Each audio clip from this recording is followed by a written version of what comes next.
Pronto. Então, gente, o assunto de hoje é a mentalidade. Como a Carol falou, é um assunto muito importante e é um assunto que eu reputo como sendo um dos pilares para aprovação. Que eu falo assim, bastante na comunidade, no Instagram, quando eu vou vender o curso da comunidade. Que a mentalidade é um segredo que o cursinho não quer que você saiba, porque o cursinho despeja conteúdo em você, mas não te ensina como lidar com ele.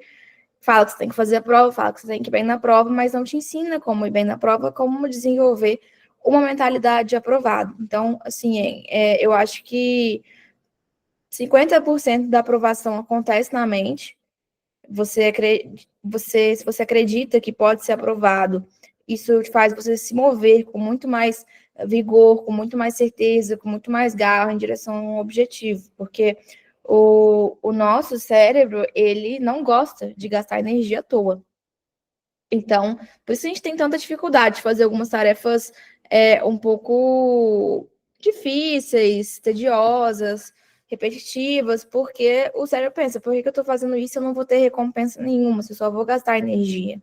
E no caso do estudo não é diferente. A gente tem uma dificuldade muito grande de continuar estudando se a gente não enxerga o resultado. Mas quando a gente tem uma mentalidade de que a gente está fazendo aquele esforço para conseguir obter um resultado positivo, seja ele o resultado final ou um resultado intermediário, como a Lucélia falou, dá conta das minhas metas da semana, a gente consegue obter muito mais sucesso, tudo fica muito mais fluido, tá? E para começar, a gente tem que pensar que existem dois tipos de mentalidade.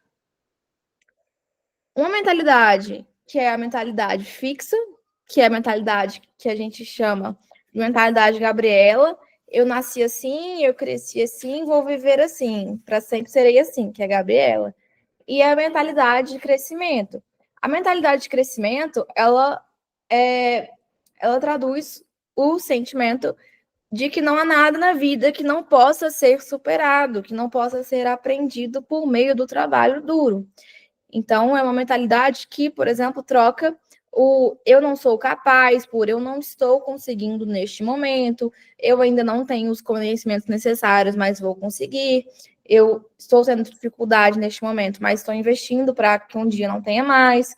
Tudo é enxergado como uma insuficiência, uma incapacidade temporária, e não algo que defina exatamente a sua competência, a sua capacidade de uma maneira categórica.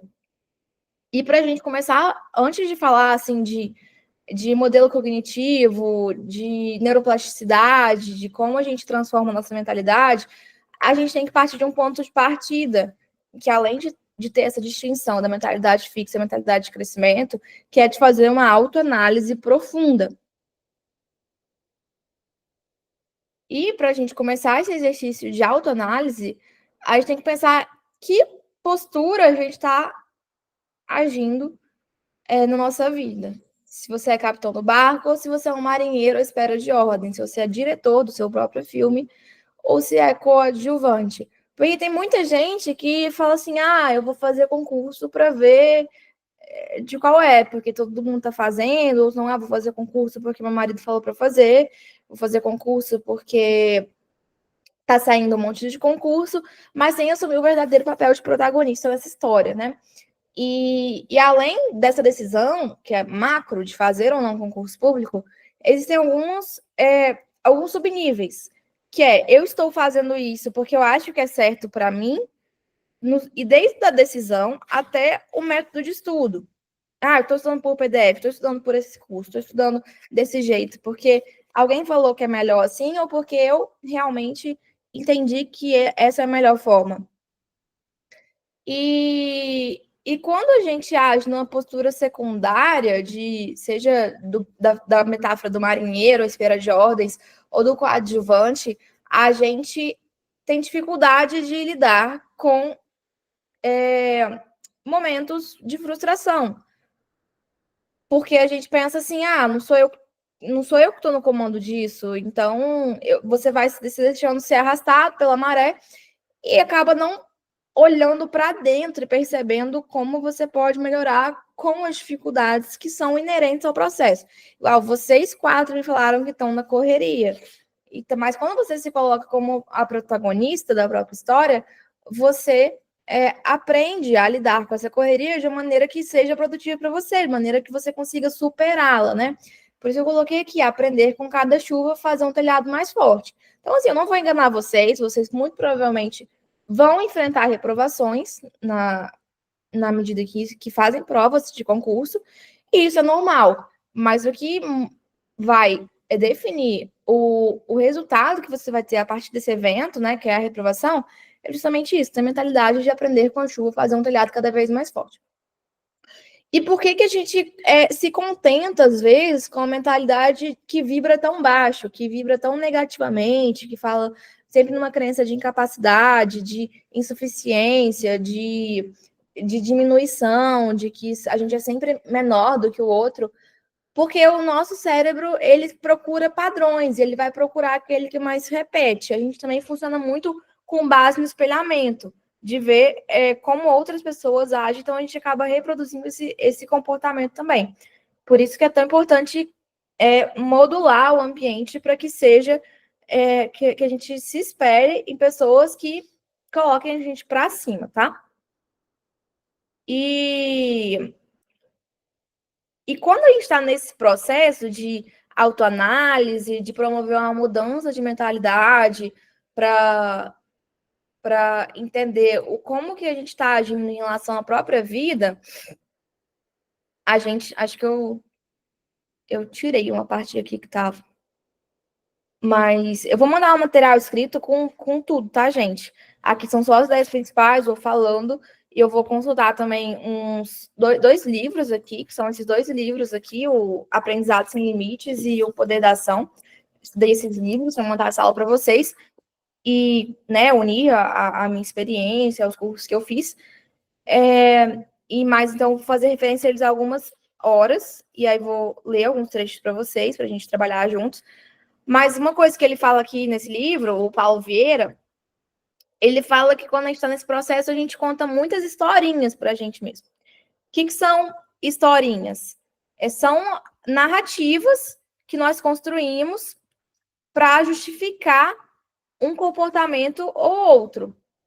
Então, e essas narrativas, elas são de 3 ordens. Elas são mentiras, exageros, verdades e brincadeiras. Vou dar exemplo para vocês. Mentiras. Da ordem de mentiras. Espera aí que alguém quer entrar. Natália. Da ordem de mentiras. São histórias totalmente falsas, mas contadas com algum grau de convicção para acalmar a consciência. Por exemplo, todo mundo que passa nesse concurso tem um quem indica ou já trabalha lá dentro. Ou, por exemplo, depois dos 30 anos é impossível passar, porque o cérebro já não é mais o mesmo, não tem a mesma motivação, não tem a mesma concentração. Ou senão, eu nunca gostei de estudar, concurso não é para mim. Eu sou muito indisciplinado. Tive muita dificuldade. Então, concurso não é para mim. Exageros, que são outra classe de historinhas. Todo mundo tem que ter coaching individual para conseguir passar no concurso. Ou senão, se eu não tiver 10 horas por dia para estudar, não adianta nem eu tentar. Ou senão, preciso dominar todo o edital antes de começar a fazer questões. E tem outra classe de histórias que ela é mais perigosa, porque ela traduz uma verdade que é real, uma coisa que é realmente verídica, mas que é usada para justificar uma postura de inércia em vez de uma postura de ação. Por exemplo, tenho filhos pequenos, então não consigo estudar. Tenho filhos pequenos, pode ser verdade. É mais difícil. Realmente é mais difícil estudar com filho pequeno, cuidando de casa, igual vocês falaram. Mas não é impossível. Ou não, eu trabalho o dia todo e chego exausto. Eu não consigo estudar porque eu trabalho o dia todo. Mas você tem 30 minutos para começar. O tempo que você está no celular, que você podia estar estudando. Entendem? Então, são histórias que a gente conta para justificar algum comportamento nosso que afasta a gente do resultado que a gente quer ter. E a última classe são brincadeiras, né? Que a gente vai contando, brincando, até que aquilo se torna verdade. E para a gente realmente começar esse processo de mudança da mentalidade, a gente tem que trocar essas historinhas por histórias de verdade. E essas histórias, elas são assim, qual história você quer contar para sua vida? Ah, que a Lucélia, mesmo com filhos pequenos, mesmo, né, já sendo funcionária, mesmo com todas as dificuldades que ela tem na vida dela, que só ela sabe, ela conseguiu ser aprovada num cargo público que ela quer, num cargo público que vai pagar mais de 20 mil. Nessa história, qual a história que a Carol quer contar? Que também que tem filhos pequenos, mas mesmo assim conseguiu. É a única coisa que separa essa história da realidade é a nossa capacidade de agir, tá? E aí, como a gente começa esse processo de mudança? Aí é um passo a passo. Esse passo a passo vai estar no material que vai para vocês. A gente identifica primeiro quais áreas da vida a gente está obtendo um resultado ruim. Identificar quais são esses resultados. E para cada resultado desse, e aí pode ser concurso público, que é o que a gente está trabalhando aqui, pode ser emagrecimento, pode ser relacionamento, trabalho, tudo.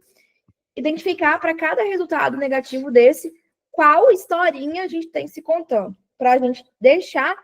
Porque o que a historinha faz? Ela tira a nossa responsabilidade sobre o resultado. A gente coloca a historinha e coloca a culpa pelo resultado indesejado em uma coisa que é mentira, é um exagero, ou é uma verdade, mas não justifica, ou é uma brincadeira. E aí, o quarto passo seria justamente, depois de identificar essa historinha, classificar em que categoria ela se enquadra. E o quinto passo, que é o que eu acabei de falar para vocês, é criar uma nova história. Essa nova história, ela deve ser como uma profecia autorrealizável. O que é uma profecia autorrealizável? É uma coisa que você acredita com todo o seu coração e conta para você e que você vai realizar. Você acredita com muita convicção naquilo. De maneira que acreditar nessa nova história traga não só novos resultados para você, substituindo os resultados negativos, mas novos comportamentos.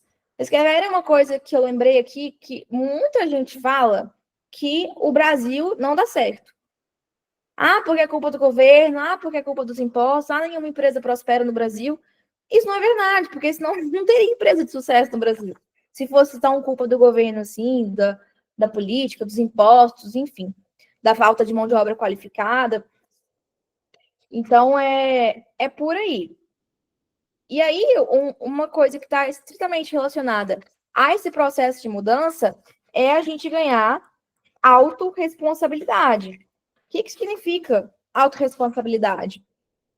É a capacidade racional e emocional de trazer para si toda a responsabilidade por tudo que acontece na sua vida. Por mais que pareça que está fora do controle das suas mãos. Por exemplo, eu tenho TDAH. Ou senão, quando eu era da escola, isso aconteceu comigo. Ou, quando eu estava fazendo faculdade, eu tinha que trabalhar porque meus pais não tinham condição de me sustentar. Várias coisas assim. Por mais que alguns desses fatos pareçam estar fora do nosso controle, quando a gente faz esse exercício de autorresponsabilidade, a gente entende que tudo que vai acontecer daqui para frente com a gente é responsabilidade nossa, que a gente não é vítima de ninguém, nem das circunstâncias da vida. Então, que você é o único responsável pela vida que você tem levado.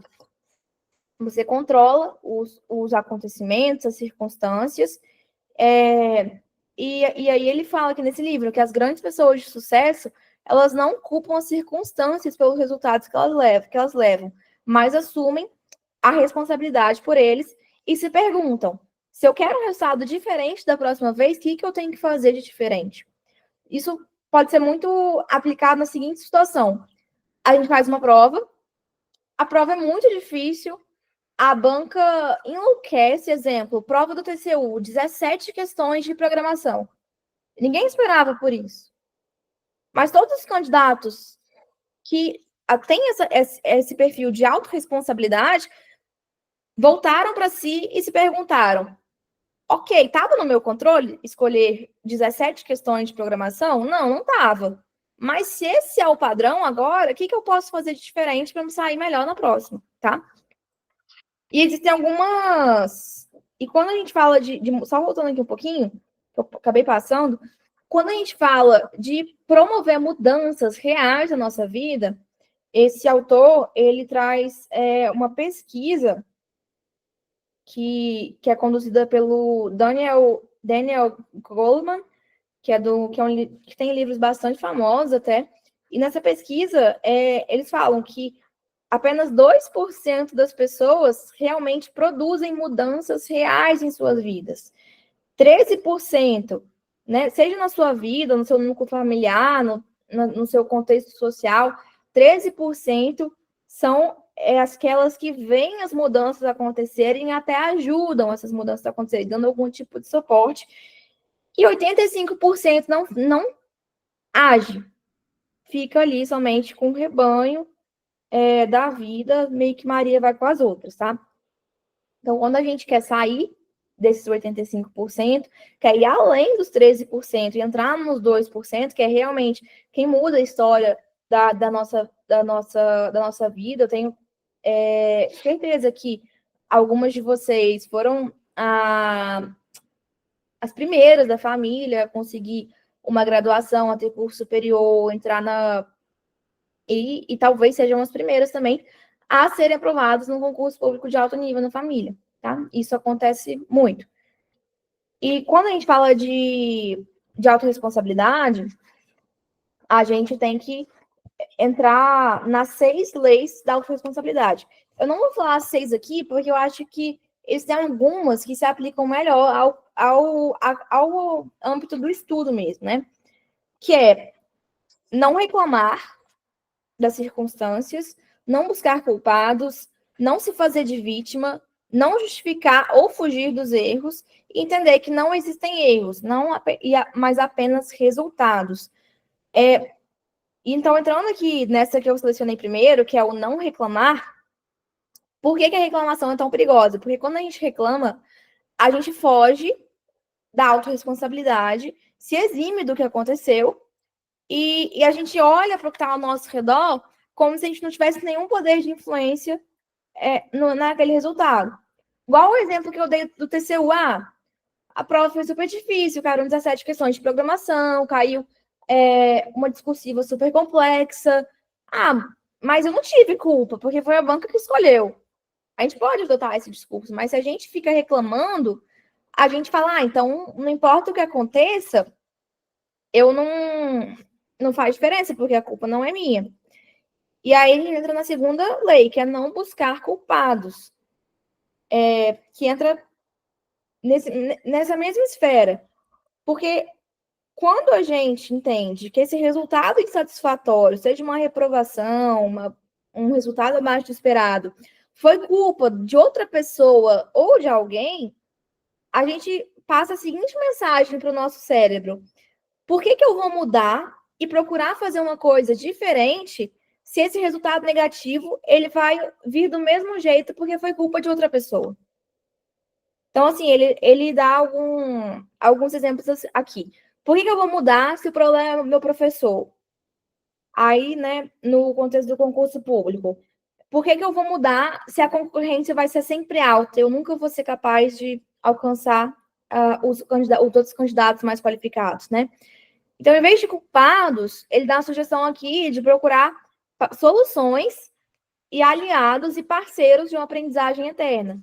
Em vez de ficar falando, foi culpa disso, foi culpa daquilo, foi culpa de fulano, da outra ano, a gente buscar parceiros. E não se fazer de vítima. E aqui ele entra no seguinte questionamento. Por que algumas pessoas buscam tanto se fazer de vítima das circunstâncias? Ele explica que isso é normal. Isso ser... vou reformular. Que isso é comum, mas isso ser comum não significa que é normal e muito menos que é aceitável. E por que algumas pessoas se fazem tanto de vítima assim? Porque quando elas... E aí dos vários motivos possíveis, várias explicações possíveis, é que elas, quando crianças, elas não se sentiram amadas, não tiveram suas necessidades afetivas e de atenção atendidas, seja por falta de tempo dos pais, e não tiveram um certo tipo de alimento emocional. Então, quando você... e aí, quando essa criança ela adoece, né, pega uma gripe, fica com uma febre, e os pais se voltam para ela se coloca nessa posição de fragilidade, de que precisa de amor, de atenção, numa posição de vítima, e aí a criança, né, que está doente, ela meio que fica reproduzindo um comportamento de que se fazer de vítima é querer receber um afago de quem está ali no externo. E aí pode ser da sua própria família, dos seus pais, da sua esposa, do seu marido, né? Então, muito cuidado com essa posição de vítima. E aí ele fala que é muito melhor receber essa atenção, esse carinho, essa admiração na condição de vencedor, de alguém que conseguiu ter um resultado ótimo, alguém que está batalhando todos os dias para obter um resultado de sucesso, do que como um perdedor que não conseguiu chegar lá e fica nesse ciclo eterno de combinação, de angústia, de sofrimento, né? Servindo de muleta um para o outro, assim, quando a gente entra nesse ciclo de reclamação, de vitimismo, a gente acaba contaminando quem está ao nosso redor, e aí fica um meio que, se a outra pessoa não for forte o suficiente para reconhecer esse padrão e sair dele, fica duas pessoas debilitadas emocionalmente, dando suporte à outra, ou seja, não dá nada certo. Tá? Então, a gente não pode começar esse processo de mudança de mentalidade sem fazer essa autoanálise profunda. Até que tudo bem, gente. Vocês querem comentar alguma coisa, algum pensamento que veio à tona?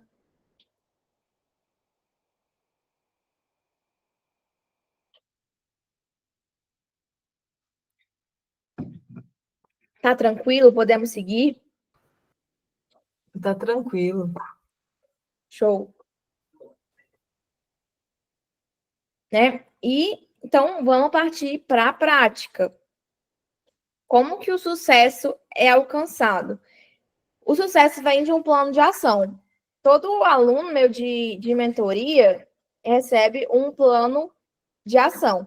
E esse plano de ação, ele envolve 5 perguntas. Para quem já estudou administração, é muito comum ouvir essas 5 perguntas, que são os 5 Ws e 2 Hs, né? Que é e aí são 5 perguntas em inglês. Essa sigla vem das perguntas em inglês, né? Mas a tradução é o que agir, o que agir, né? O que fazer, por que fazer, onde fazer, quando fazer, quem fará, como fará e quanto custará. Então, é basicamente essas perguntas, mais ou menos, que a gente tem que adaptar para o nosso contexto, de mudar a nossa realidade por meio do concurso público, de mudar a nossa mentalidade, né? Isso tudo para a gente alcançar o que a gente chama de agenda da vida extraordinária. A agenda da vida extraordinária, ela vem a partir de uma visão extraordinária da sua vida.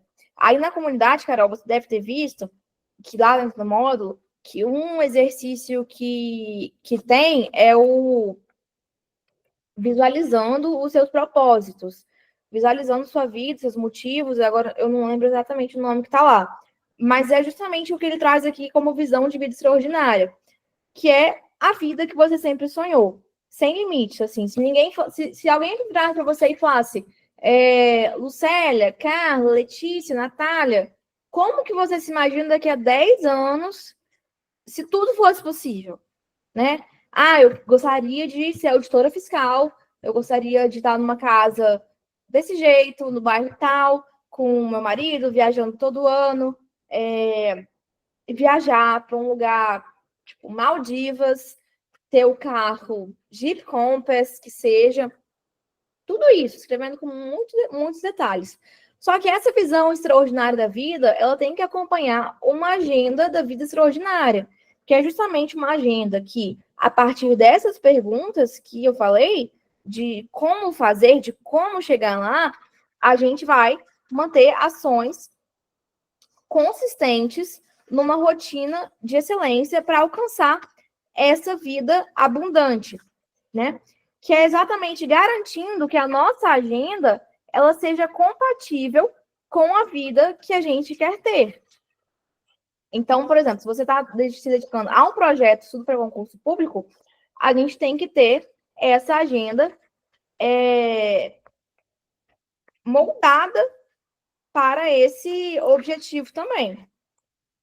Então, não adianta você me falar que quer estudar para concurso, que quer desenvolver, ou, por exemplo, um outro exemplo, que quer ter um relacionamento dos sonhos, mas não dedicar tempo a isso, né? E aí, para a gente conseguir trazer isso para a realidade, a gente precisa entrar um pouco mais na parte do foco, né? Foco é a capacidade de concentrar as suas energias em um único ponto com força suficiente para produzir mudanças e realizações rápidas. Então, por exemplo, Carol, você é arquiteta. Não adianta você vir falar que você quer passar num concurso público, mas você quer ter o melhor escritório de arquitetura de Belo Horizonte. É Belo Horizonte que você mora? Você entende que uma coisa é oposta à outra? Então, não adianta você construir uma agenda em que boa parte do seu tempo seja direcionada a manter esse escritório de arquitetura e, ao mesmo tempo, querer ter sucesso no concurso, né? Rotina, aí aqui eu achei a parte que fala dessa agenda da agenda da vida extraordinária, que rotina significa sempre fazer as mesmas coisas, mas quando a gente adiciona a palavra excelência, a gente está falando em agir, fazer as coisas certas da melhor maneira possível e focando nas coisas que são realmente importantes para a gente alcançar essa visão de vida extraordinária. E o fundamento da agenda da vida extraordinária é justamente produzir esse estado de foco naquilo que é importante na vida e não deixar que a gente se distancie dele ao longo do tempo, né? São ações, aí foi o que eu falei, ações consistentes, gera uma rotina de excelência que, por sua vez, gera um estilo de vida abundante, né? E quando a gente tem essa rotina abundante, essa agenda da vida extraordinária, a gente dorme muito mais em paz, porque a gente tem a certeza de que segunda a sexta a gente está fazendo aquilo que realmente nos aproxima do nosso objetivo, né? E aí, sábado, domingo, que são dias que a gente faz coisas mais legais, a gente sabe que isso não está afastando a gente do nosso objetivo, e sim está sendo tipo um plus. Ah, é o dia que a gente vai ao cinema, vai ao shopping, né? E que você não vai ter nada agendado. Mas de segunda a sexta você não está vivendo um martírio, e sim construindo a sua vida abundante, né?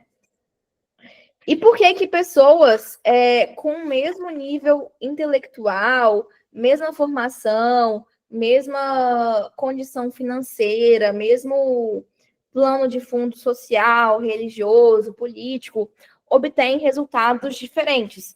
Porque aí entram as distrações. Eu gosto muito do conceito de que você ter foco é como se você fosse... Quando a gente estuda física, a gente estuda tração, que é a quantidade de força que você coloca em uma coisa para puxar ela, tração. E aí vocês vão lembrar do Enem, do vestibular, que era aqueles desenhinhos da bolinha, do quadradinho que fazia a força, e você tinha que calcular a tração. Eu gosto muito de ver assim, porque a distração é como se fosse, no exercício de física, a força oposta que te afasta desse objetivo, que te distraciona, né? Aí vem o prefixo disso. E aí, para a gente construir essa vida extraordinária, a gente precisa entender onde estão as nossas distrações. Quais são os fatores de distração? O que te faz olhar na direção oposta da sua meta? Então, vou dar um exemplo para vocês, para não falar que só falo dos outros, tá? Eu quero muito que a comunidade seja o melhor espaço de aprendizado de concurso público no Brasil. Mas o que me distrai? Me distrai a possibilidade de eu querer estudar para outro concurso. Porque é uma coisa que, às vezes, vai me tirar de objetivo. Como é que eu vou estudar muito bem, mas querer gravar aula, enfim. Exemplo. O que me distrai? Alimentar o Instagram. Né? E, às vezes, isso realmente isso é um exercício difícil. Por que eu estou dando meu exemplo? Porque tem coisas que são muito fáceis. Por exemplo, eu não estudo porque eu fico no Instagram, ou no Threads, no Twitter, no Facebook, que seja, no TikTok. Isso é fácil de identificar. O mais difícil, a pior distração para mim, é aquela que parece produtiva, porque você sente que você tem que escolher entre coisas que fazem sentido para você, mas o foco, a gente vai trabalhar esse conceito, que é o foco consistente, ele te exige que seja uma coisa só, para você conseguir concentrar. E aí o exemplo que o autor dá, que eu achei muito legal, é tudo que, assim, existe, assim, no mundo, é como se fosse a luz do sol. A luz do sol tem uma quantidade absurda de energia, mas está dispersa. Aí quando você pega uma lupa e você concentra num ponto bem pequenininho, você consegue produzir energia e aí ele queima. A gente fez muitas vezes esse experimento na escola de queimar a folha com a lupa. É a mesma coisa com qualquer resultado que a gente queira obter. E aqui é a aprovação em concurso público. A gente só consegue produzir esse resultado se a gente focar realmente nessa única coisa, né? Então, a gente tem que entender as distrações, ver o que faz a gente olhar de uma direção oposta. E são 3 tipos de foco que a gente tem que trabalhar nesse processo de cultivar nossa mentalidade de resultado, que é o foco visionário, o foco comportamental e o foco consistente. O foco visionário é você saber com clareza quais são suas metas, quais são os seus objetivos, né? A ponto de você poder ver.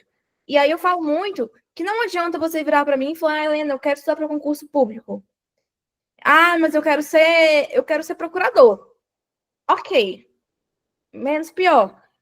Agora, o verdadeiro foco visionário envolve você falar, eu quero ser procurador, eu quero ganhar mais de 20 mil, eu quero trabalhar de maneira consultiva, no mínimo contenciosa, eu quero ter uma rotina que me permita trabalhar de meio-dia às 6, né? Que eu possa, de manhã, fazer as minhas atividades, né? Eu usei muito isso para o concurso do Espírito Santo, do TCE Espírito Santo. Falei, não, eu quero ser auditora, porque de manhã eu quero poder ir à praia, eu quero um dia poder fazer beach tênis, outro dia eu quero poder fazer canoa havaiana, outro dia natação, outro dia crossfit, e eu quero poder levar meus futuros filhos na escola, na hora do almoço, né? Então, visualizar. Quando você fecha o olho, e eu imaginava o dia da minha posse. Eu imaginava no auditório do Espírito Santo, lá do TCE Espírito Santo, exatamente como tudo iria acontecer. Eu imaginava o meu discurso, eu imaginava quem eu ia agradecer e tal. Moral da história, nada disso aconteceu. Mas tá tudo bem, porque foi isso que me moveu. E hoje, estudando para outro concurso, eu consigo visualizar da mesma forma, né? Acabou que eu fiz um transplante de uma coisa para outra, de um cargo para outro, mas eu consigo visualizar com a mesma clareza. Essa clareza é o que vai te permitir, essa clareza do foco visionário é o que vai te permitir manter o foco comportamental, que é você justamente dedicar tempo e atenção na sua agenda, de fato, na sua rotina, para produzir energia o suficiente para gerar mudanças internas e externas. E a mudança interna que a gente está fazendo aqui agora, de mudar a nossa mentalidade, que é o primeiro passo para a gente mudar o externo, né? E aqui ele coloca que essa energia ela é produzida através do uso repetido de 3 canais neurológicos: comunicação, pensamento e sentimento, né? Na prática, como que isso funciona? O canal é a comunicação, né? Então, toda vez que eu falo sobre um foco visionário, eu estou tendo foco comportamental e produzindo energia de realização. Então, como é que eu comunico o foco? Eu não falo, eu estou começando a estudar para concurso público. Eu falo, não, eu estou estudando porque eu quero me tornar auditora de controle externo no TCE Minas Gerais, exemplo, ou do TCU. Quando eu escrevo ou tenho alguma ação e comportamento no direção do meu alvo. Então, quando você pega a sua agenda, eu faço esse exercício, tá, gente? Aqui na minha agenda, tanto no ano passado como desse ano, tem uma parte de planejamento de mês e de objetivos e plano de 5 anos para a vida. E aí eu escrevo tudo isso, olha, 25 linhas para a melhor lista de 2025. Então, tem coisas que quero fazer no âmbito da vida religiosa, no âmbito do autocuidado, de viagem, carro, apartamento, tratamentos médicos que eu quero fazer, né? E tudo isso está escrito, né? Isso tudo alimenta, é uma escrita que vem por um canal neurológico que alimenta o foco comportamental, que eu estou produzindo energia de realização. Carol, essa é para você. Como que conversar? Foi o Arthur que você falou? Como conversar com o Arthur tá no mudo?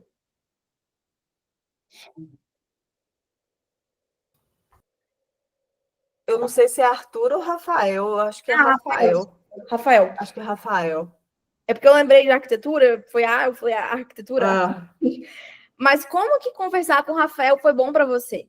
Porque você se relacionou com pessoas que compartilham das mesmas metas, do mesmo objetivo que o seu, falando sobre o seu alvo. Isso tudo gera energia de realização, né? E o outro canal é pensar. Aí ele cita aqui uma palavra de provérbios. Assim como tu pensas, tu és. Você pensar como você sendo capaz de alcançar esse objetivo também gera energia de realização. Você lê sobre o assunto, você vê pessoas aprovadas no cargo que você almeja, dando entrevistas, falando sobre o seu trabalho, trabalhando com aquilo efetivamente, você ouvir casos de sucesso, tudo isso ativa, dormir pensando na meta, fazer ensaios mentais, que foi o que eu falei, de imaginar fazendo a prova, depois tendo a posse, sendo convocada, meu nome no diário, tudo isso.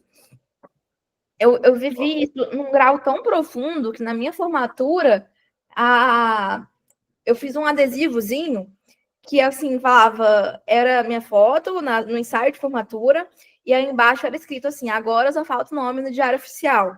Então, assim, é uma brincadeira, mas tudo isso vai ativando os nossos canais neurológicos e produz energia de realização. E o foco. Helena, Pode falar. eu posso te interromper agora? Pode? À vontade. À vontade, tá, gente? Helena, olha só, eu tenho, assim, eu não sei exatamente qual palavra usar, mas eu tento, assim, entrar pouco no Instagram, seguir poucas pessoas, não ficar me comparando, assim, até por causa da maturidade, eu fico assim, fico me comparando, nada disso não, mas uma coisa que eu percebo, às vezes, que é um gatilho para eu deixar de pensar positivo, é quando eu penso assim, por mais que eu saiba racionalmente que todo mundo pode passar, mãe, qualquer idade, com quantos filhos for, que você acorda mais cedo, que tá, anyway. Mas eu sempre fico um pouco assim, por exemplo, quando eu converso, igual hoje mesmo eu conversei por coincidência, quando eu deixei as meninas na escola com uma mulher concursada que continua estudando, ela ficou por menos de 2 pontos para não entrar no AFT, no CNU, mas ela trabalha 40 horas por semana e estuda 40 horas por semana. Não. Aí eu falei, pois é, surreal, né? Aí na hora que eu ouvi, eu falei assim, gente, como assim, né? Como assim? Aí ela falou que ela estuda, assim, final de semana inteiro, que ela não tem vida social, que ela estuda de noite. Aí eu falei, meu Deus, aí nessas horas eu fico um pouco balançada. E uma outra coisa que me balança é porque, assim, eu já tenho mais de 40 anos. Cada ano que passa, a vida exige mais. Me passa formal, tá? Pois é, te passo depois. Arruma 2 filhas aí para você acompanhar. Aí eu fico pensando, meu Deus, assim, cada vez é mais para casa, mais isso, mais aquilo, não sei o quê, mais demanda, mais aula. Aí eu fico assim, oh Deus, como que eu vou conseguir acordar todo dia de segunda a sexta, 5 horas, para estudar de 5 às 8, que é meu horário. Então, isso me balança muito, sabe? Porque um dia passa mal, um dia tem uma virose, outro dia eu que não acordo bem, outro dia, por algum motivo, eu dormi. Eu custa ter força física para aguentar acordar todo dia, nem que seja de segunda a sexta, 5 horas da manhã, sabe? E tentar estudar de 5 às 8. Então eu fico assim, não, isso me desestabiliza. Aí eu fico pensando, o que que eu penso? Tipo, é a minha realidade, mesmo que demore mais de 10 anos, eu vou chegar lá. Mas, tipo assim, 10 anos é muito para ficar sem trabalhar, né? Eu fico tentando pensar assim, que às vezes o cenário, nessas dúvidas, principalmente de tempo e de idade, me balança um pouco e eu não pensando como que eu, verbalmente, como que eu rompo essa barreira, sabe? Como que eu salto ela, assim, para pensar, não, eu vou conseguir, não, as meninas vão ter, tal, não é por elas, eu penso muito assim, não, é para elas, é para eu ficar sempre mais perto delas, eu quero trabalhar 6 horas por dia, Sim. assim, às vezes eu fico... Uhum. Entende perfeitamente. Eu acho que assim, eu não conheço a fundo a sua realidade, mas eu acho que a gente sempre tem que pensar nas condições que a gente tem. A gente vai falar um pouco mais disso quando a gente entrar exatamente no que são as crenças limitantes. A gente vai ver que essa aula vai demorar um pouco mais, tá, gente? Porque o assunto é muito profundo. Que a gente tem que ver se o nosso sentimento, nosso pensamento, ele é uma reação, ou se ele é uma crença disfuncional, se ele é um pensamento perturbador, se ele é um problema real que está no nosso alcance de ser resolvido. Então, aí, da sua situação, da sua situação de vida, você quer passar um concurso, beleza. Vai ter pessoas mais novas que vão passar, que às vezes têm mais tempo de estudo, que tem que não tem filhos, vão. Mas o que está dentro da sua condição fazer, né? Você me falou, é acordar mais cedo todos os dias, de segunda a sexta. Só que você percebe que quando você falou, se eu vou estudar por 10 anos, você percebe que a tua linguagem, ela já está modelada para uma coisa que vai levar muito tempo, que já te deixa num estado mais de desânimo. Uhum, E se você falasse, uhum, e se eu me dedicar de segunda a sexta, acordando 5 horas da manhã, por 2 anos e meio? Que eu acho super possível. Se você, segunda a sexta, ou sei lá, no dia que você não consegue estar de segunda, não consegue estar cedinho, estudar à noite, que seja. De segunda a sexta, durante 2 anos e meio a 3 anos. Que é o tempo médio que as pessoas levam, sabe, Carol? uhum, Você quer de audições de controle externo. Você vai chegar nesse resultado. uhum, Isso, então, assim, aí você, beleza, isso está ao seu alcance. Né? Então, primeira coisa, mudar a barreira da linguagem, que é exatamente o nosso próximo tópico aqui, a perfeita linguagem. Cuidar com o que você fala para você mesmo e com o que você fala para os outros. Então, quando você fala para os outros da sua situação, você não vai virar e falar assim, não, mas para mim vai demorar, porque eu sou mãe, porque eu sou mais velha, porque as minhas filhas são pequenas, porque eu trabalho. Vai parar de colocar essas barreiras na sua linguagem. uhum, Não são uma linguagem para positiva. Não, eu vou no meu ritmo, mas eu vou conseguir. uhum, Estudando. Eu já estudei assunto tal e tal e tal. Agora eu tô sabendo o que fazer, eu não tô perdida mais. Agora eu sei qual cargo que eu estou estudando, eu sei como é que eu vou chegar lá, eu já fiz prova, estou de olho uhum, para sair, né? Mudar realmente a linguagem que você fala, tanto internamente quanto externamente, e cuidar do que está ao seu alcance. Eu não sei se você trabalha, não ficou claro para mim, mas se você trabalha, é possível diminuir a carga de trabalho para gerar mais tempo de estudo, de alguma forma? É possível ser, às vezes, a Angélica não está aqui, mas uma das conversas que eu tive com a Angélica é que ela perdia muito tempo fazendo comida. Aí eu falei, Angélica, por que você não contrata uma pessoa para fazer comida para você? E ela vai vir uhum, no investimento. É fazendo esse tipo de ajuste dentro do que está nas suas condições e reconhecer que você já mudou muita coisa para tornar esse resultado possível. uhum. Né? Não, é isso aí mesmo, tem que ter sempre um pensamento, assim, condizente, né, assim, mais certo, né? Uhum. É difícil. Mas é difícil. É difícil mesmo. E aí, uma outra coisa que é muito difícil é que a gente tem padrões de pensamento, que ele chama aqui de inteligência foco-temporal.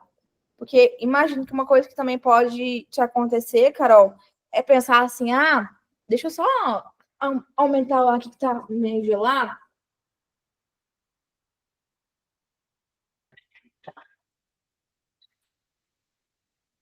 É a nossa inteligência foco temporal, se ela está qualificada ou não. Porque eu acho que muitos de vocês podem pensar assim, se eu tivesse feito tantas coisas diferentes, talvez eu já tivesse alcançado esse resultado, né? Quando a gente pensa nisso, a gente está colocando o nosso foco no passado. Isso é muito cruel, tanto com vocês quanto com outras pessoas. Por exemplo, até mesmo a Letícia, que acho que terminou a faculdade agora, ou não se formou ainda. Depois você fala, tá, Letícia? Mas ela pode muito bem pensar assim, porque na minha turma, 2 anos acima da minha turma, na verdade, tinha um menino que ele era concursado desde o quarto período, da UFES ainda. E ele conseguia trabalhar menos porque ele estudava na UFES. E aí ele meio que abatia as horas de trabalho dele enquanto ele estava estudando, enquanto ele estava na aula. Eu poderia muito bem pensar assim, não, eu passei aos 24, mas eu poderia ter sido igual ao Gabriel, que passou aos 18, né? Aos 20. Então, assim, se eu coloco meu foco muito no passado, eu entro num padrão de pensamento mais voltado ao modelo de depressão. Aí é o que ele explora nesse livro. Que o modelo de depressão, o foco comportamental, que aí entra do que você fala, do que você pensa, o que você escreve, o que você comunica, ele está 80% no passado, só 10% no presente e 10% no futuro. E aí a qualificação, eu vou mandar os gráficos depois para vocês, mas e a qualificação desse pensamento, ele está muito mais voltado a memórias negativas, né? Ne, memórias ruins, que geram conexões ruins, né? E vale lembrar que isso gera um certo tipo de visão negativa sobre o futuro, que é o que você está fazendo, Carol. Você está pensando que vai demorar 10 anos para você ser aprovado. Entendeu? Né? E aí, quando a gente fica pensando muito no passado, nas dores do passado, Carol se conectou, a gente produz sentimentos de desesperança. Porque a gente não consegue se conectar com um futuro positivo. A gente pensa muito no que pode dar errado e não no que pode dar certo, né? Aí ele traz um gráfico aqui de um bonequinho andando numa linha temporal, trazendo passado, presente e futuro, né? E o modelo de ansiedade, por outro lado, é um modelo que está muito mais no futuro do que no presente. Ele está 55% no futuro, 25% no passado e 20% no presente. Só que é um modelo ruim. Você pode pensar, que bom que a pessoa pensa no futuro, ela quer fazer as coisas, mas pode ser um modelo muito ruim, porque ela pode focar no que pode dar errado no futuro. Ela olha para o futuro não com o sentimento de que eu vou fazer isso para dar certo, mas isso dá errado, se não for do jeito que eu quero, né? Então, isso é ruim. Qual que é o modelo ideal de inteligência foco temporal? É o modelo de presente, que pensa 65%, que coloca 65% do foco temporal no presente, 25% no futuro, no sentido do que eu posso fazer no presente para alcançar esse futuro que eu quero, como é que eu quero construir minhas ações no futuro, e só 10% no passado, né? Então é muito importante quando a gente pensa na nossa mentalidade, faz essa autoanálise profunda, a gente vê onde que está o nosso foco, tá? E a partir de toda essa análise, a gente também cuidar da nossa linguagem. Então, o que eu estava falando com a Carol, acabei entrando nesse tópico antes, mas o que a gente comunica para os outros e para nós mesmos. Porque as pessoas, elas vão agir com a gente do jeito que a gente se apresenta para o mundo. Então, se a gente comunica as mesmas coisas, a gente não vai ter resultados diferentes, nem por meio das nossas próprias ações, mas também do jeito que as outras pessoas reagem ao que a gente fala, né? Então, por isso que é importante cuidar da perfeita linguagem. E aí, gente, superamos, né? A gente já sabe o que a gente tem que fazer para alcançar esse sucesso, alcançar essa mudança da mentalidade, a gente tem que cuidar do nosso foco, fazer um plano de ação, olhar para a nossa visão de vida extraordinária, ter uma agenda que condiz com essa agenda de vida extraordinária, né? Fazer essa autoanálise profunda. Falamos o que é dos dois tipos de mentalidades que existem, né? A mentalidade fixa e a mentalidade de crescimento. Quem quiser saber mais sobre esse tema da mentalidade, da diferença da mentalidade fixa para a mentalidade de crescimento, a maior pesquisadora sobre o tema se chama Carol Dweck. Ela tem um livro muito famoso que é Mindset. Eu já ouvi falar que ele é muito repetitivo, por isso eu não trouxe ele aqui, mas é um livro muito famoso, tá? Ele vive ganhando best-seller, essas coisas assim. Mas a ideia é basicamente essa, né?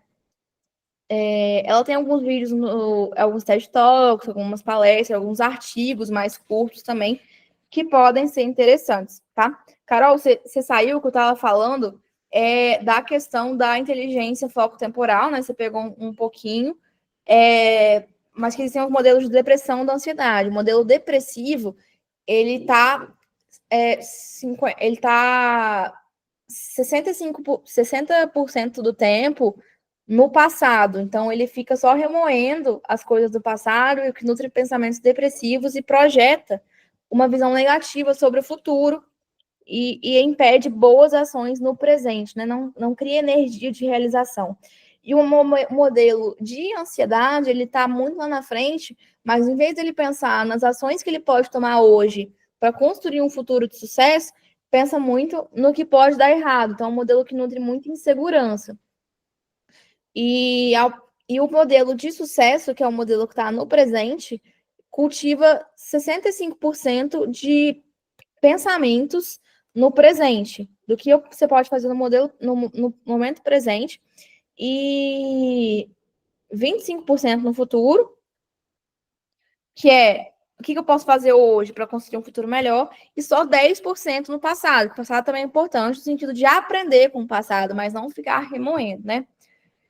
E cuidar da linguagem, que é a forma que a gente comunica para a gente, para nós mesmos e para as outras pessoas, vai moldar a forma que as pessoas reagem a nós. Então, a gente passa a comunicar com a gente de um jeito diferente, para ter ações diferentes e depois ter resultados diferentes do mundo externo, tá? Então, falamos de tudo isso e vamos aqui agora entender um pouco mais sobre crenças limitantes e modelo cognitivo comportamental e neuroplasticidade para cultivar essa mentalidade de crescimento, tá? A gente vai trabalhar aqui um modelo cognitivo comportamental que, a partir desse modelo, que é estudado pela teoria cognitivo comportamental, que é o que as psicólogas chamam de TCC, a gente vai elaborar um sistema de defesa contra os pensamentos perturbadores. Carol, um pensamento perturbador clássico que você colocou foi o que você falou. Vou passar, mas só daqui a 10 anos. Isso é um pensamento que deve ser reformulado. Quando acontece algum evento negativo na nossa vida, vamos supor, você, Lucélia, está estudando e vai fazer a prova da Cefaz Goiás. Vamos supor que você vá muito mal na prova da Cefaz Goiás. A gente não quer que isso aconteça, tá? Não vai acontecer, batendo aqui a madeira, mas vamos supor, usar isso como exemplo.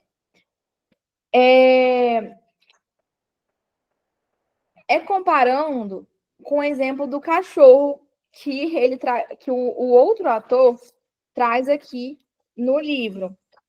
Que é, por exemplo, tem 4 pessoas andando na calçada. E aí elas estão ouvindo um latido de um cachorro. E as 4 têm medo de cachorro. Parece um cachorro muito bravo. E ficam com medo de que o cachorro vá mordê-las. A primeira pessoa, ela sai correndo pela rua. Só que vem um carro e a atropela. Ou seja, ela sentiu a emoção e teve uma reação explosiva. Não conseguiu resolver o problema e desenvolveu um outro problema ainda maior. Comparando aqui o exemplo, fazendo esse exercício aqui ao vivo. Uma reprovação e aí você desiste de estudar. Você age na emoção, você cancela tudo, fala, não vou mais estudar para concurso, não, vou voltar a advogar, não quero mais saber disso. Uma reação puramente emocional e desastrosa. A segunda pessoa, ela tem um processo interno mais trabalhado. Ela também correu, mas ela sabia que ela não podia atravessar a rua numa avenida movimentada. Então ela pula um muro, ela cai e ela adquire alguns arranhões, alguns hematomas. Ela sofre com isso, de alguma forma. Ela toma uma reação, a gente vai ver desproporcional, por quê? Mas ela sofre, que são os hematomas, os machucados que ela teve. Já a terceira pessoa, são 3 pessoas, não são 4, desculpa. Já a terceira pessoa, ela toma um susto com o latido do cachorro, ela corre, ela começa a correr, só que ela olha para trás e ela vê que o cachorro tá preso.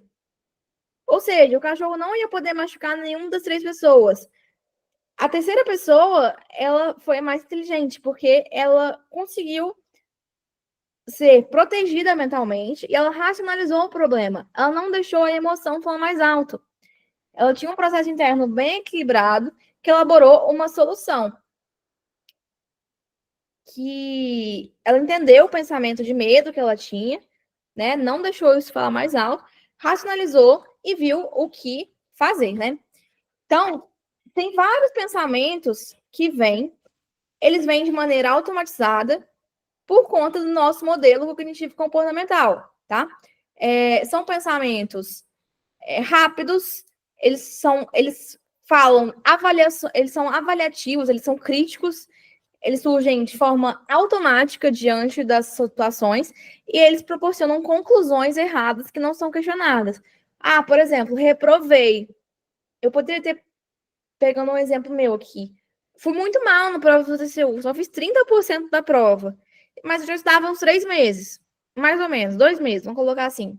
Eu poderia pensar, nossa, esse concurso é muito difícil, só engenheiro, programador passou, só quem os poucos advogados que passaram, eles tinham toda formação em análise de dados, né? Eu não sou apta para esse tipo de concurso. Seria um pensamento rápido, avaliativo, que surgiu de forma automática, mas gerou uma conclusão errada que não foi questionada. Poderia não questionar esse pensamento, tá? É um pensamento distorcido, disfuncional, que é influenciado por crenças nucleares e pressupostos adjacentes, tá? Aí nós temos algumas crenças nucleares, né?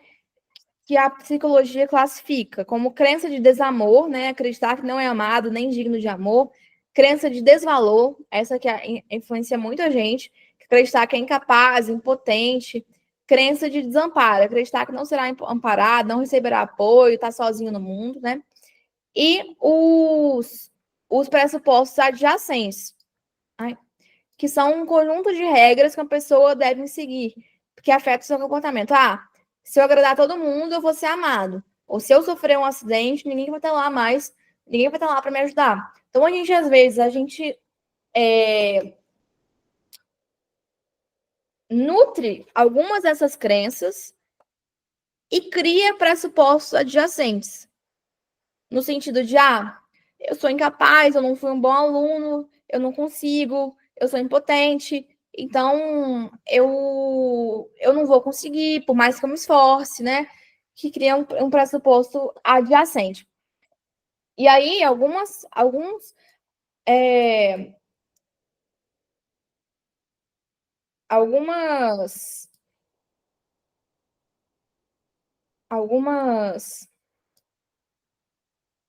crenças que a gente nutre são classificadas aqui.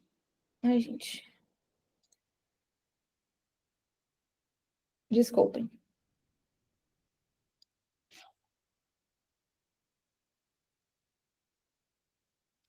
Né? Como é que esse modelo funciona? Ele é um modelo chamado de ABC. Eu vou mostrar aqui em outra página para vocês a representação visual dele, que aí vai fazer mais sentido.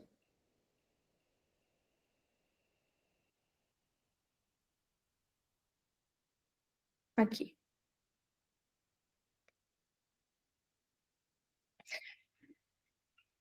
A gente tem esse evento A aqui, que é a situação, que a gente pode colocar uma prova, um resultado, um trauma, uma coisa que alguém fala para a gente, por exemplo.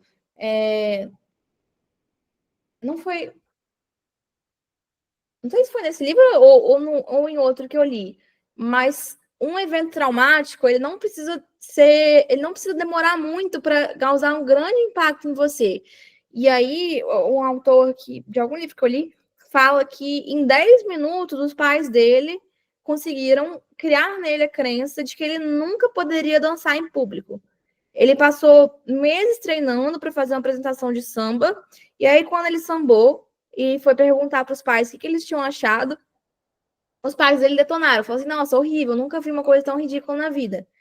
Não demorou 10 minutos, ele criou um evento ativador tão forte, que promoveu uma reação emocional tão forte nele, que ele criou uma crença muito enraizada de que ele nunca mais poderia dançar. Isso criou uma versão de dança nele, né? Então, o evento ativador, ele é o A. Aí a gente passa para o B, que aí vem B de beliefs, em inglês, né? Crenças, né? Que vem essas crenças nucleares, pressupostos adjacentes, pensamentos automáticos, e esses pensamentos automáticos que são as nossas crenças limitantes, tá? A gente vai pensamentos automáticos, seria tipo um grupo, sinônimos de crença limitante, e aí a gente vai classificar esses pensamentos automáticos para que vocês possam ter conhecimento sobre esses tipos de pensamentos e aí criar sistemas para combatê-los, né? E aí C são as consequências que causam reações de ordem emocional, comportamental, física. Física até mesmo de gente que tem. Se você achar que pode ser sério, me peça. Gente que, toda vez que eu tô falando física, ela tá ativando, eu acho que é alguma programação nova. Eu falei atividade física hoje, ela ativou. Enfim, ou até mesmo de ordem física, a gente vê pessoas que têm queda de cabelo, que têm dermatite, que têm muita acne por conta de situações ativadoras de pensamentos automáticos de estresse, tá? Aqui é o material que eu vou passar certinho para vocês. Então, voltando aqui, a gente tem algumas classes de crenças limitantes. Aí a gente tem a catastrofização, pensar que um resultado ruim inevitavelmente comprometerá toda a trajetória de aprovação. Então, ó, exemplo, fui mal nessa prova de simulado, então eu nunca vou conseguir ser aprovado no concurso público. Pensamento do nada. Avaliar a sua preparação para concurso público como um sucesso total ou um fracasso absoluto, sem considerar o progresso intermediário. Exemplo, se eu não fechar 90% da prova, eu não estou preparado, eu nunca vou passar. Se eu não ficar em primeiro lugar, de nada vale.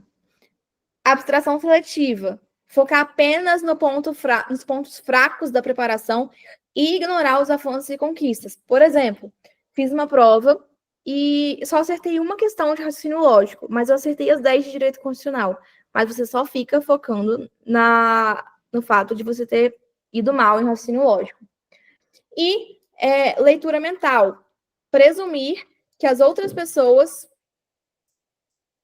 Cadê, gente? presumir que outras pessoas pensam que você não é capaz de ser aprovado sem evidências. Tipo, meu professor deve achar que eu sou burro porque eu ainda não passei. Meu marido me vê estudando, ele deve achar que eu sou incompetente, porque mesmo estudando 3 horas por dia, de segunda a sexta, eu não consigo um resultado digno ainda. Rotulação, definir a si mesmo ou a outras pessoas de forma rígida e limitante. Eu sou fracassado. Quem passa rápido é gênio e eu sou apenas medíocre.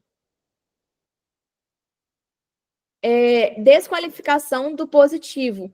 Minimizar conquistas e progresso, atribuindo esses fatores positivos a fatores externos. Por exemplo, eu passei na primeira fase da OAB, mas também a OAB é fácil, todo mundo passa. Mentira, 40% das pessoas só são aprovadas na prova da OAB.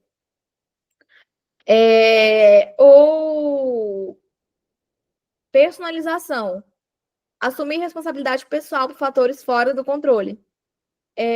Meu grupo de estudos foi mal na prova porque eu sou um mau exemplo para eles.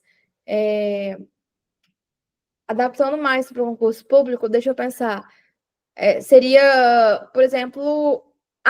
Lembrei um exemplo bom aqui. Teve uma prova do Ministério Público do Estado de São Paulo que reprovou 60% dos candidatos na oral. Eu tenho certeza que muitos candidatos foram bem, mas eles viraram e por conta desse pensamento perturbador, dessa crença limitante de personalização, pensou, eu fui eliminado porque eu não prestei uma boa prova, quando na verdade prestou uma boa prova sim, mas deu a louca na MP São Paulo e eles realmente eliminaram 60% dos candidatos. E hipergeneralização, tirar uma conclusão abrangente baseada em um único evento isolado. Me deu branco nessa prova, então eu vou travar todas as provas que eu fizer. Né? Então, essas são algumas crenças limitantes. Eu vou falar outras aqui que estão no livro, que é um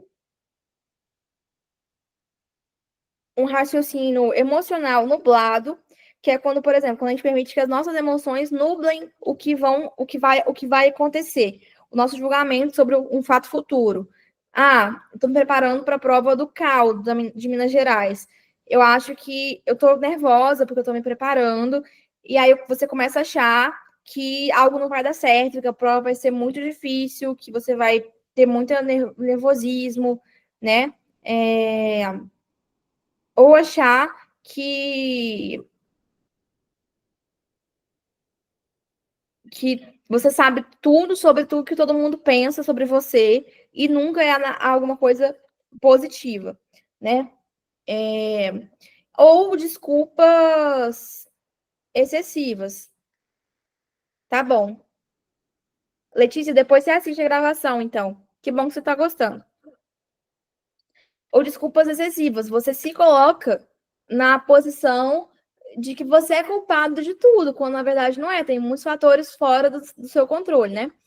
É um pouco do que eles falam aqui da personalização. Esse autor só dá outro nome. E aí, como que a gente combate essas crenças limitantes? A gente cria um sistema de defesa contra pensamentos perturbadores. Como a gente cria esse sistema? Primeiro, a gente entende como ele funciona, né? Que é o que a gente está fazendo aqui. E a gente entra no conceito de neuroplasticidade. O que é neuroplasticidade ou plasticidade neural? É um conceito que a Helenice Ferreira, da Unicamp, ela é professora da Unicamp, ela define neuroplasticidade como a capacidade do cérebro de desenvolver novas conexões sinápticas entre os neurônios a partir da experiência e do comportamento do indivíduo, né? Então, nesse modelo ABC aqui que a gente trabalhou, significa que os meus neurônios eles estão se comunicando de um jeito entre o evento ativador, crença e consequência. Mas se eu entendo que meu cérebro ele dispõe de uma plasticidade neural, eu entendo que eu posso mudar a conexão entre A, B e C, e posso acreditar em coisas diferentes, eu posso criar um novo padrão de pensamento. É como se sempre que alguma coisa acontecesse, você tomasse uma rota de pensamento e você ficasse tão... como a gente falou no início da aula, que o nosso cérebro está acostumado com o que é conhecido para ele. Então, ele vai sempre correr para essa mesma rota de pensamento catastrófico, de pensamento perturbador, de pensamento distorcido, automático e disfuncional, né? São como lentes que alteram a nossa percepção de realidade. Mas quando a gente trabalha a neuroplasticidade, a gente consegue se disciplinar para tomar outros caminhos, outros padrões de pensamento, tá? E, né, é o que ela fala aqui. Criar novas experiências a partir de novos comportamentos, né? Modificação dos circuitos neurais é uma nova maneira de conectar os neurônios que vai, por consequência, criar novos padrões e novas reações e novas emoções, né? E aqui a gente entende a regra de 90-10, em que, segundo a qual apenas 10% diz respeito ao que aconteceu de fato. E 90% diz respeito a como você reagiu ao que aconteceu. Né? Tem uma outra frase bem parecida que fala: não é o que fazem com você, mas como que você escolheu reagir ao que fizeram com você. Né? Então, a gente vai começar a trabalhar a reprogramação de crenças, tá? Aqui eu vou indicar, não vou entrar neles, porque eles estão lá na comunidade já, que é o exercício de reflexão sobre crenças limitantes, que é você identificar quais crenças você mais vem falando para você mesmo, você buscar referências de pessoas que, mesmo numa idade um pouco mais avançada, mesmo com situações de filhos, né, que são vocês que estão me ouvindo, conseguiram aprovação, buscar exercícios de referências para conseguiram alcançá-la também, para que vocês vejam que isso é real, tá? E aqui a gente vai reprogramar 3 crenças principais, que elas estão diretamente relacionadas à autoestima, que são a crença de identidade, a crença de capacidade e a crença de merecimento. A crença de identidade se refere ao que eu sou, a crença de capacidade se refere ao que eu posso fazer, ao que eu sou capaz, e a crença de merecimento, que é em relação ao que eu acredito que eu sou capaz de merecer, né? E assim, como é que essas crenças elas se relacionam? Elas vêm por reboque. É como se eu acreditar que eu sou, determina se eu gosto de mim ou não. Se eu acredito que eu sou uma pessoa boa, eu acredito que eu sou capaz, que eu mereço ser premiado. Agora, se eu acredito que eu não sou uma pessoa boa, eu acredito que eu não mereço ser premiado, que eu não mereço um resultado bom, que eu devo ser punido, né? Então, é tudo isso que forma o ser eu. A crença do fazer, ela não determina, mas ela dita o seu potencial de realização, né? Não é só acreditar que eu mereço, né? Eu preciso realmente... É um potencial. Eu preciso realmente fazer, né? E aqui ele trouxe um exemplo muito interessante que eu vejo, assim, muita gente da área jurídica se vê como uma boa pessoa, se vê como uma pessoa que merece coisas boas da vida, mas não se vê como uma pessoa preparada e capaz de exercer algumas habilidades específicas. Por exemplo, sustentar na frente de um júri. Às vezes as pessoas deixam de prestar concursos específicos porque acreditam que não são capazes de desenvolver as habilidades necessárias para determinadas profissões. Por exemplo, enfrentar uma prova oral, enfrentar uma prova discursiva, uma prova de sentença, enfrentar a arguição de uma banca, fazer defesa do júri, depois do juiz prolatar uma sentença, né? Então, às vezes, a gente precisa reprogramar crenças específicas, né? Por que eu estou falando isso? Porque quando a gente faz esse exercício de reflexão sobre crenças limitantes, é importante também identificar crenças específicas, não gerais, zonas assim.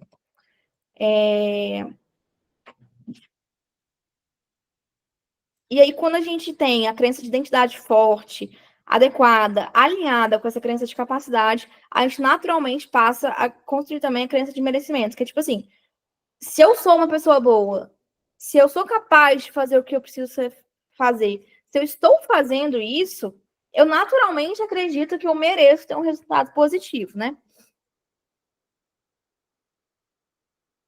E o contrário disso se eu não acredito que eu sou uma pessoa boa, ou se eu não estou fazendo o que eu realmente preciso fazer, eu não sou capaz, e aí eu coloco um baixo nível de merecimento e me saboto. Então, tem o lado contrário também.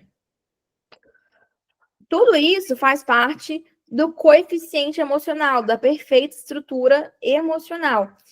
E aí, o Daniel Goleman, ele fala que o QI, ele é só 20% do que determina se você vai ter sucesso na vida ou não. Os outros são fatores externos. O mais importante, além do QI, é o seu coeficiente emocional e seu coeficiente de adaptação.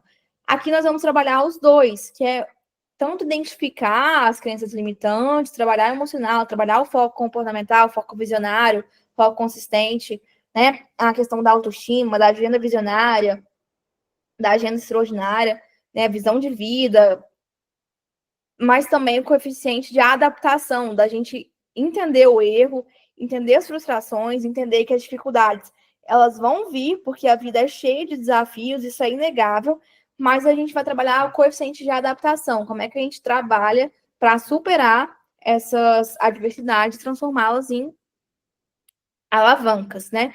E parte disso é enxergar o erro como algo positivo, né? E aqui nesse livro, do Aprendizado Sem Limites, ele traz um conceito muito legal, que é que na vida, a gente é levado a ensinar, a aprender na escola, que a gente só fica querendo tirar 10, nota alta, ganhar parabéns, estrelinha da professora, que a vida, ela premia quem mais acerta. Só que a vida real, isso só acontece na escola. Na vida real, a vida premia quem mais erra. E aí, vocês já viram aquela imagem de um alvo com um monte de flecha? Assim, caído no chão, e uma que acerta? E aí tem uma outra imagem que são as flechas paradas.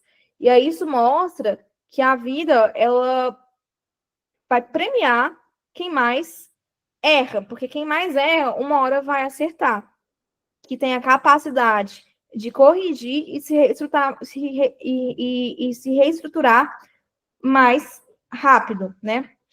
Então, aqui, a partir desse sistema de defesa contra pensamentos perturbadores, né? Trabalhando essa estrutura emocional, coeficiente emocional de adaptação, a gente vai trabalhar essa mentalidade de errar rápido e aprender rápido. E aí eu faço o gancho aqui com o que eu ensino no guia do dia da prova. A parte de ver as questões, ver o que errou, avaliar como é que foi o desempenho na prova de uma maneira global e aprender rápido a partir dessa análise, né? Um exemplo aqui que a gente pode trazer é o do Kobe Bryant. Vocês já ouviram falar dele? Não? Kobe Bryant, ele é um jogador de basquete da NBA e ele é chamado de mamba negra. Mamba é um tipo de serpente e ele criou uma mentalidade desenvolvida de mamba, mentalidade mamba, né? Então, assim, ele criou essa mentalidade porque na vida dele, ele estava passando por muitos problemas pessoais e esses problemas podiam o atrapalhar no seu jogo, na sua performance no basquete. mas ele criou uma mentalidade segundo a qual o processo é mais importante do que o resultado, né? De melhoria contínua, dele pensar que esses fatores externos não iriam o atrapalhar dentro da quadra, que ele iria controlar as suas emoções e tirar proveito delas, que ele ia ter uma atitude mental positiva durante o jogo, né? Então ele criou essa mentalidade Bamba e ficou conhecido como Mamba Negra, né? Então, a gente conhecer como a gente vai reagir às adversidades são muito importante, né? Entender que as pedras no caminho vão aparecer e entender o que a gente vai fazer quando elas aparecerem, né? Se a gente vai tropeçar nelas e a gente vai ficar no chão, ou se a gente vai tropeçar, falar, beleza, tropecei, levantar e evoluir. Entender que as pedras no caminho, elas aparecem para ajudar no processo de evolução. E para quem tem fé, isso fica muito mais fácil de entender. De que entender, assim, eu vi uma frase que mexeu muito comigo. Fala assim, Deus nunca vai te negar nunca vai negar alguma coisa a você que te torne mais parecido com Jesus Cristo, né? Que tanto sofreu, enfim. Mas que essas dificuldades, elas vêm para a gente evoluir. Então, o sistema de defesa contra os pensamentos perturbadores, eles permitem que os problemas apareçam, né? Que as frustrações venham, a gente sinta o impacto, em nenhum momento a gente vai negar as emoções, porque a gente não tem esse controle. Eu falo disso mais abaixo, que sentimentos são emoções, e a gente não pode. Eu conversei com uma psicóloga uma vez, eu virei para ela e falei assim: você está dizendo que eu não posso controlar meus sentimentos? Ela, não, você não pode controlar seus sentimentos, você não pode falar para o sentimento, falar, não vem agora. Mas você pode regular, você pode permitir regular como que esse sentimento, como que essa emoção vai fazer você reagir, né? Então, isso que se chama de regulação emocional. E a gente que é o saber controlar a situação, né? O primeiro passo para a gente criar um sistema de defesa contra o pensamento perturbador, que é um tipo desses pensamentos, dessas crenças limitantes aqui, que a gente falou, né, que é a catastrofização, não estou conseguindo subir aqui, não. Mas, enfim, dessas crenças todas, catastrofização, personalização, pensamento tudo ou nada, vitimismo, né? A gente tem que identificar qual tipo de pensamento que se encaixa, né? Se é qual deles. Eu tô tendo um raciocínio muito emocional, tô generalizando, tô catastrofizando, tô colocando um pensamento excessivamente crítico, né? Entender qual tipo de pensamento ele se encaixa, verificar se é uma coisa efetivamente a ser resolvida ou se é uma distorção mental. A gente vai ver que na maioria das vezes é uma distorção mental. Mas, se for real, a gente vai ver o que é real, o que não é. Se for real, a gente vai criar cenários para resolver. E quando você vai entrar nesse exercício de criar cenários para resolver, a gente vai ver que muita coisa não depende da gente. Por exemplo, mudou a banca do concurso. Aí você vai criar um cenário para resolver. Mudou a banca. Eu posso fazer com que a banca volte anterior? Não, não posso. Então não depende de mim. Mas eu posso criar um cenário bom, com futuro, de que uma coisa boa vai acontecer. Eu posso pensar, não, a banca mudou, mas agora eu vou reprogramar o meu planejamento de estudos e eu vou ver que todos os concorrentes estão lidando com essa mesma dificuldade. Então, não sou só eu.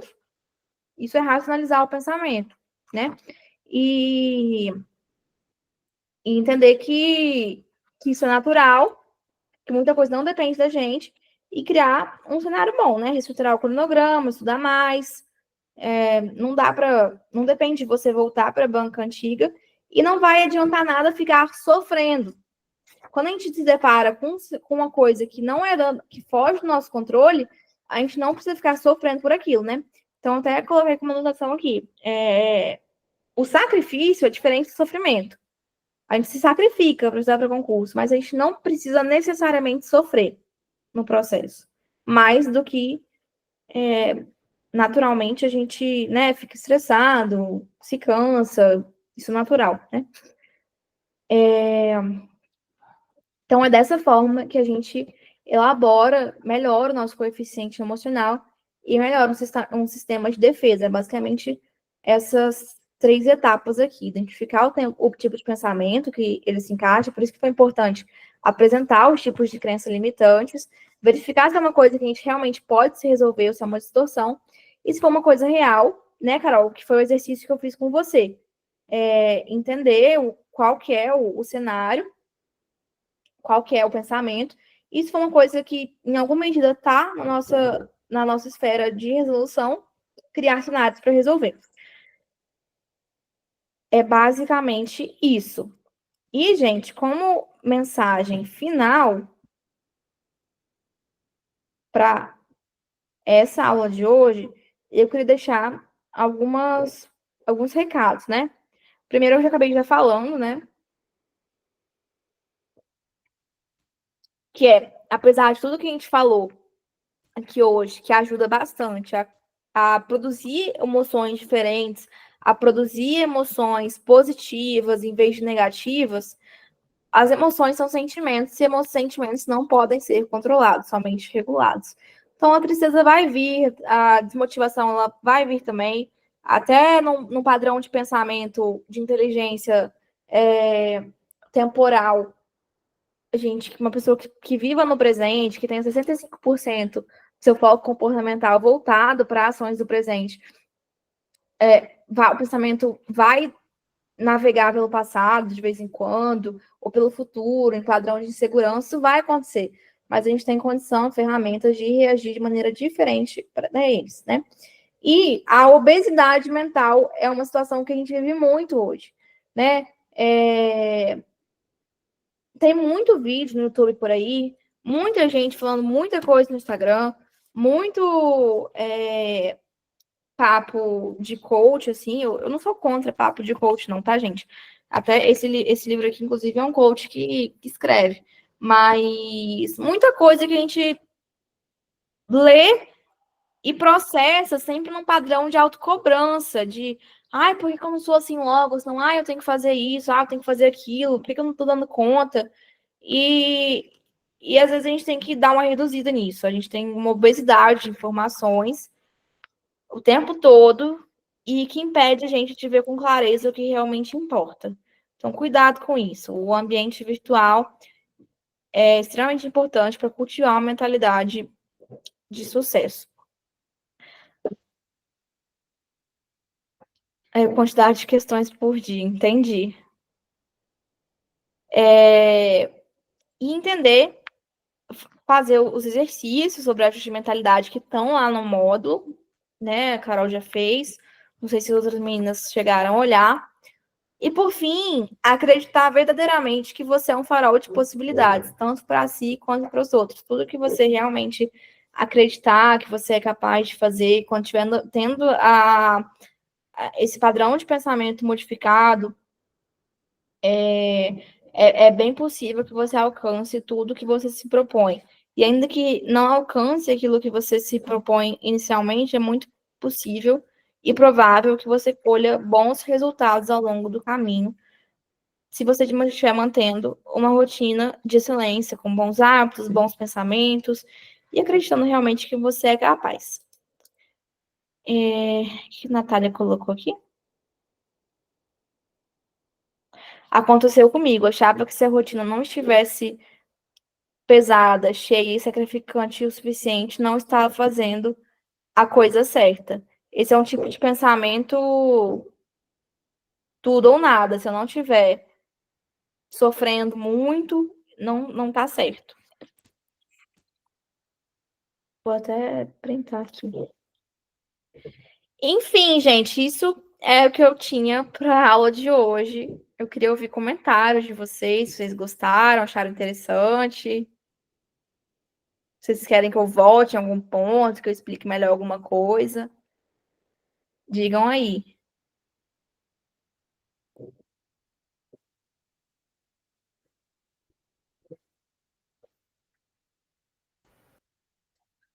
Eu queria te perguntar se você acha que algum desses 2 livros vale a pena leitura, assim, ou se você já resumiu assim para gente, fez um compilado, assim, ou se vale a pena ler.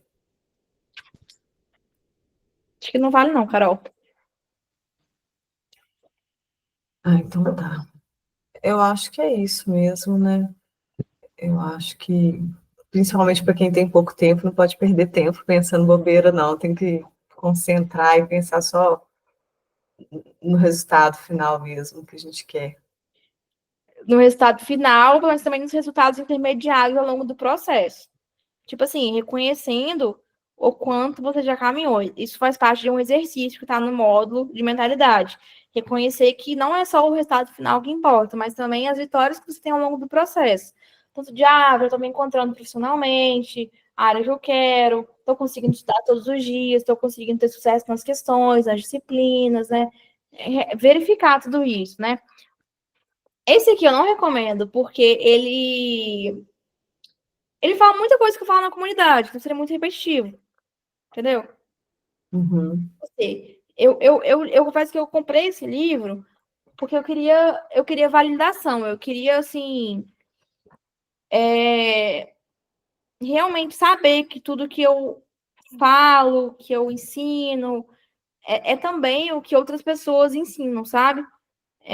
Que é correto do ponto de vista. É um médico que escreve esse livro, então eu queria, inclusive, ter essa correção, mas eu achei ele um pouco superficial, ele não entra muito profundamente em alguns assuntos, mas tem um lado positivo, que ele aplica tudo ao estudo. Então, por exemplo, se você vai ler o livro Foco, que eu até tenho aqui, está na lista de leitura, do Daniel Goleman, ele fala de tudo, ele fala de empresário, fala de professor, fala de estudante, né?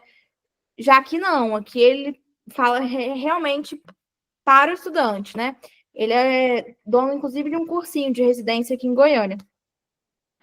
Já esse aqui, eu acho que fala muito, assim, da questão da mentalidade, né? Que é o que eu falei muito aqui para vocês. Ajudou bastante, tem muitos exercícios práticos, mas eu acho que vocês já estão no nível de consciência, principalmente depois dessa aula, que dispensa, sabe? Porque vocês vão ver coisas que já sabem também aqui também. Não, é só isso mesmo. Eu troquei, né, para saber. Se eu ver algum que eu realmente indico, eu falo com você. Um livro que eu li maravilhoso, que eu recomendo para todo mundo, é o Alquimista. Você já leu? É um, Não. é um romance do Paulo Coelho. Mas eu gosto muito daquele livro, porque ele tem várias metáforas, é uma história. Chama O Alquimista.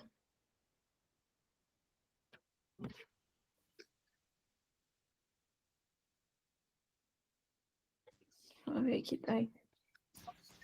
Tem um livro chamado Propósito, do Sripen Baba, que é um livro legal também. Eu recomendo a comunidade sobre ele.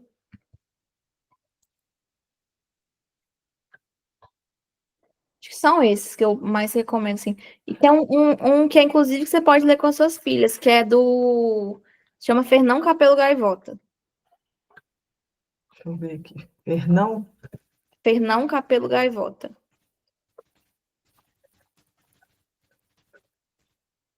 Ah, tá, achei aqui. Do Richard Bach, né? Ah,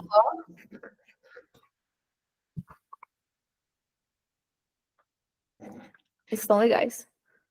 Ah, isso parece legal mesmo, super bem avaliado, né? Tem muita avaliação dele. Não, esses dois aqui também são super bem vendidos, assim. Eu só acho que... Não, mas tem coisa que é mais do mesmo, né? Igual, por exemplo, eu tenho aquele Mindset, eu acho ele muito bom mesmo. Eu leio uns livros assim que é para criança, não sei se a Lucélia já leu, é tipo O Cérebro da Criança. Eu leio O Cérebro que Diz Sim. Eu acho esse livro muito bom, assim, mas eu acho que ele é mais focado para quem tem filho. Então, acaba que os livros ficam um pouco repetitivos também, né? Assim, não varia demais, não acrescenta muito também. Então, por isso que eu também, o Mindset eu gosto dele, eu gostei. Então, eu também não fico querendo, assim, Se não for acrescentar, se sua aula já acrescentou, para mim também né, tá ótimo. Que bom que acrescentou, porque se você já Agora, sabe. esse aqui eu vou salvar, esse Fernão Capelo, que aí eu vou querer ler ele. Nossa, ele fez todo sentido para mim. Inclusive, eu ia postar um reel sobre ele, só que, gente, esse negócio de produzir conteúdo é muito difícil. Porque você pensa as coisas assim, e você fala, ah, eu penso isso, eu acho isso. Mas como é que eu vou tornar isso de um jeito instagramável, entendeu? É. Mas, assim, só resumindo pra você, não é uma abordagem que você vai fazer com as suas filhas, né? Você vai ter tipo, outros tipos de reflexões com elas. Mas o Fernão Cabelo Gaivota é uma gaivota que não queria voar só por voar. Ele queria voar e queria fazer muitas acrobacias, ele queria voar mais veloz, né, de umas manobras diferentes. Só que a vida de todo mundo que vivia lá do lado dele era voar só para pegar peixe. E aí ele se sente muito rejeitado pelo bando, porque ele quer fazer uma coisa diferente. E eu, na faculdade, eu me senti muito rejeitada pelas minhas amigas, porque eu queria estudar para concurso. E queria ter uma produção acadêmica, por esses dois motivos. E aí eu fui tendo que. Eu fui, assim, um dos motivos que me levou a criar a comunidade foi porque o Fernando Cabelo Gaivota, ele, ele fica sozinho, ele é expulso do bando em determinado momento. E aí ele continua voando por muito tempo sozinho. Muito tempo sozinho. Até que ele encontra, ele vai subindo, aí ele vai encontrando outros bandos que eram mais parecidos com ele. E aí ele vê que ele não era tão diferente assim, que eu estava no grupo errado. E aí ele vê que realmente tem valor no que ele está fazendo, né? E eu aplico isso muito assim, a questão do concurso público, porque a gente perde muitas amizades, a gente tem que voar sozinho em alguns momentos, saber das nossas escolhas, dos nossos valores, e às vezes tem que procurar um novo bando, sabe? Tem que procurar relações, ambientes que fazem sentido pra gente. E no final ele volta pro bando, eu acho, ou não sei se ele volta pro bando, mas ele passa a ensinar outras pessoas a voar diferente também, a não só voar só para caçar peixe. Então é bem legal. Legal. Fala, Carla. Tá ouvindo? Uhum. É que eu troquei de fone. Eu lembrei de uma frase também que eu vi um dia desses no Instagram, que foi uma coisa assim, que quando você se sentir que está paralisado, não é porque você não evoluiu, é porque é a sua régua que aumentou. Uma coisa assim, tipo, que às vezes a gente se sente paralisado, mas foi a nossa régua que vai aumentando com o tempo, o nosso progresso vai acontecendo e a gente não percebe. E É, outra coisa. Ai, desculpa. aí a gente tem que criar outras regras. Sim, Não tem, gente, não tem como colocar a única regra para medir a evolução sendo a aprovação no concurso. Porque isso depende de fatores que não dependem só da gente. sim. E outra coisa que também tem a ver com isso é porque tem que ser trabalhado antes, esse pensamento antes da prova, porque na última prova que eu fiz, do TJ, eu estava trabalhando isso e tal, não, mas eu vou passar e tal, estudando, estudando. Um dia antes da prova, estava muito nervosa, com medo de qualquer coisa dar errado, como se eu tivesse o controle total da situação e não podia deixar nada acontecer, nem uma gripe, nada, com muito, muito medo de dar alguma coisa errada. E eu não estudei o suficiente, e no outro dia super nervosa, eu não vou passar, e muito mal.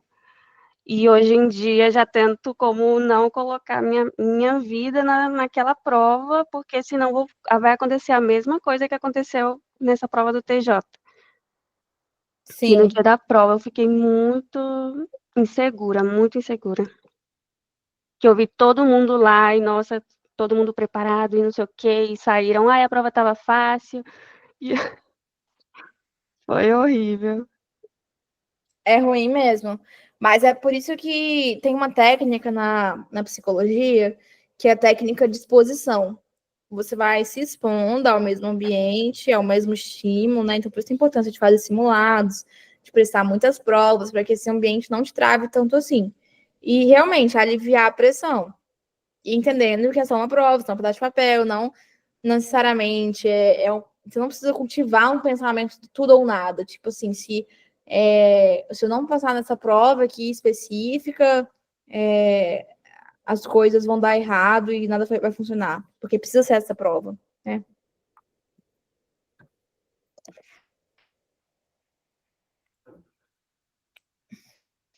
Vocês gostaram da aula? Vocês gostaram do tema, da abordagem? Vocês ficaram com alguma dúvida? Helena, eu Diga. amei. Ela Gostou? veio no momento certo. Que bom. Que bom. Que bom, Natália. Gente, se ninguém quiser falar mais nada, ou tiver alguma dúvida, ou não quiser conversar comigo, vou liberar vocês pro feriado.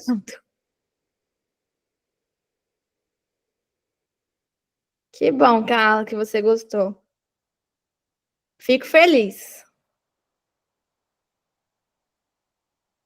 A próxima não sou eu que vou dar. Quer dizer, eu vou contribuir também, mas a gente vai ter uma convidada especial. Mas isso aí eu vou contar depois para vocês. Tá bem? Tudo certo, então? Tudo certo. Boa noite, gente. Beijo para vocês. Fiquem com Deus. Bom Boa feriado. noite, boa noite. Qualquer Obrigada, coisa, Helena. noite. Tchau, gente. mandem lá no grupo, mandem Tchau. à sua Tchau, disposição. gente. Boa noite. Beijo. Tchau, tchau.